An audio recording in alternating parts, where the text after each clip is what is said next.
Hello दोस्तों, मैं हूं मोहम्मद शाहनवाज और आप लोग देख रहे हैं हमारे चैनल ओरो स्टडी। दोस्तों, आज हम लोग कर्णस्य दानवीरता पे ऑब्जेक्टिव देखने वाले हैं, जो कि 20 या 25 ऑब्जेक्टिव होगा, जो आपके स्वास्थ्य के लिए लाभदायक होगा और आपके एग्जाम के पॉइंट व्यू से बहुत ज़्यादा इंपॉर्टेंट है। देखना ना भूलिएगा, इसको जरूर देखने का कोशिश कीजिएगा। चलिए हम लोग चलते हैं ऑब्जेक्टिव की ओर। तो दोस्तों चलते हैं हम लोग फर्स्ट क्वेश्चन की ओर। फर्स्ट नंबर क्वेश्चन है आपके सामने, कर्णस्य दानवीरता पाठ कहाँ से लिया गया है। 4 ऑप्शन दिया हुआ है। ऑप्शन ए पुराण, option B Karnabhar, option C Ramayan और ऑप्शन डी हितोपदेश। तो इसका राइट आंसर हो जाएगा ऑप्शन बी सही हो जाएगा, कर्णभार से लिया गया है। कहाँ से लिया गया है? कर्णभार से लिया गया है। चलिए दूसरे नंबर क्वेश्चन की ओर चलते हैं हम लोग। दूसरा नंबर क्वेश्चन है, महत्तराम भिक्षायाम याचे, ऐसा किसने कहा था? महत्तराम भिक्षायाम याचे किसने कहा था? तो दूसरा का राइट आंसर हो जाएगा ऑप्शन ए सही हो जाएगा, शक्र ने कहा था। किसने कहा था? शक्र जी ने कहा था, महत्तराम भिक्षायाम याचे। चलिए तीसरे नंबर क्वेश्चन की ओर चलते हैं। तीसरा नंबर है, सूर्यपुत्र कौन था? सूर्यपुत्र जो था वो ऑप्शन सी कर्ण जी था। सूर्यपुत्र किसको बोला जाता है? कर्ण को बोला जाता है। ऑप्शन सी सही हो जाएगा।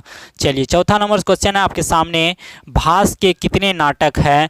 क्या बोला कि भास के कितने नाटक है? 4 ऑप्शन है, 10, 13, 15, 11। तो चौथा का राइट आंसर हो जाएगा ऑप्शन बी सही हो जाएगा, 13। भास के कितने नाटक थे? 13 नाटक थे।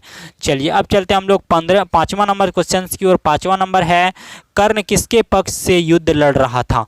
क्या बोल रहा है? कर्ण किसके पक्ष से युद्ध लड़ रहा था?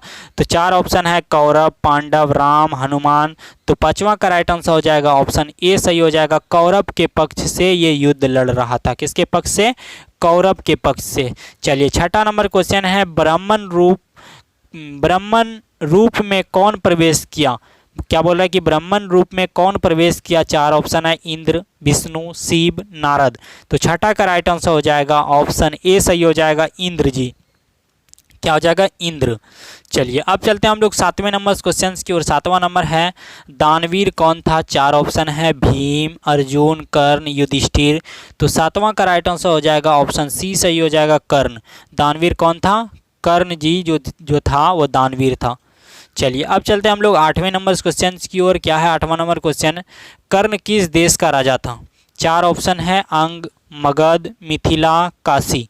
तो 8वां का राइट आंसर हो जाएगा ऑप्शन ए सही हो जाएगा, अंग।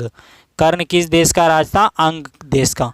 चलिए अब चलते हैं हम लोग 9वां नंबर क्वेश्चन की ओर। क्या बोल रहा है कि कर्ण किसका पुत्र था? कर्ण जो था वो बोल रहा है किसका पुत्र था? तो इसका राइट आंसर हो जाएगा ऑप्शन ए, कुंती का पुत्र था। किसका पुत्र था?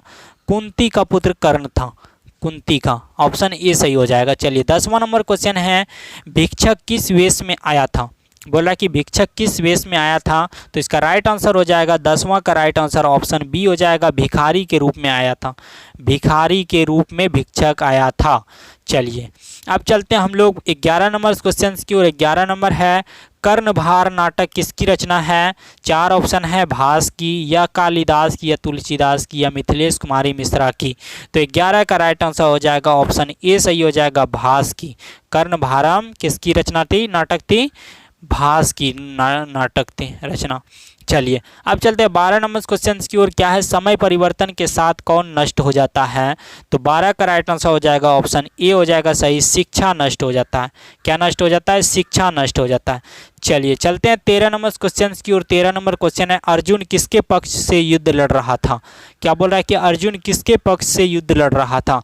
तो अर्जुन जो युद्ध लड़ रहा था वो ऑप्शन बी, पांडव के पक्ष से युद्ध लड़ रहा था। अर्जुन जो था वो पांडव के पक्ष से युद्ध लड़ रहा था।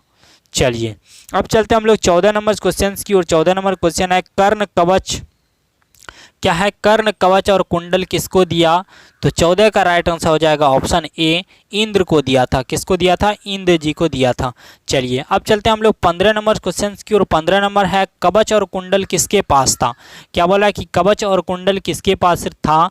तो 15 का राइट आंसर हो जाएगा ऑप्शन डी, कर्ण के पास था। किसके पास? कर्ण के पास था कवच और कुंडल। चलिए अब चलते हैं हम लोग 16 नंबर क्वेश्चन की ओर। क्या है, कर्ण ने कवच कुंडल देने के पूर्व अनंत क्या देने की इच्छा प्रकट की थी?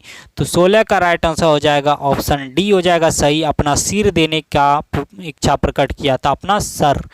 चलिए चलते हैं 17 नंबर क्वेश्चन की ओर। क्या है, कर्ण के कवच कुंडल की क्या विशेषता थी? कर्ण की कवच कुंडल की बोला है क्या विशेषता थी? तो 17 का राइट आंसर हो जाएगा ऑप्शन बी, उसे भेदा नहीं जा सकता है, उसे भेदा नहीं जा सकता, यही उसकी विशेषता थी। चलिए अब चलते हैं हम लोग 18 नंबर क्वेश्चन की ओर। क्या है, ना दातव्यम किसने कहा था? तो बोला क्या, ना दातव्यम किसने कहा था? तो इसका राइट आंसर हो जाएगा ऑप्शन सी सही हो जाएगा, शल्य ने कहा था। किसने कहा था? शल्य जी ने कहा था ना दातव्यम। चलिए अब चलते हैं लास्ट नंबर क्वेश्चन की ओर। इस चैप्टर का लास्ट क्वेश्चन क्या है, कर्णस्य दानवीरता पाठ के लेखक कौन है? तो कर्णस्य दानवीरता पाठ के लेखक जो है वो भास है। कौन है? भास जी इस पाठ के लेखक है। तो आई होप फ्रेंड्स आप लोगों को मज़ा आया होगा पढ़ने में। ये कुछ इंपॉर्टेंट ऑब्जेक्टिव क्वेश्चन था जो कि 2023 के एग्ज़ाम के पॉइंट व्यू से बहुत ज़्यादा इंपॉर्टेंट। इसको ज़रूर याद करने का कोशिश कीजिएगा, तभी आप एग्ज़ाम में जाइएगा और आपको मज़ा भी आएगा। चलिए फिर मिलते हैं अगले वीडियो में।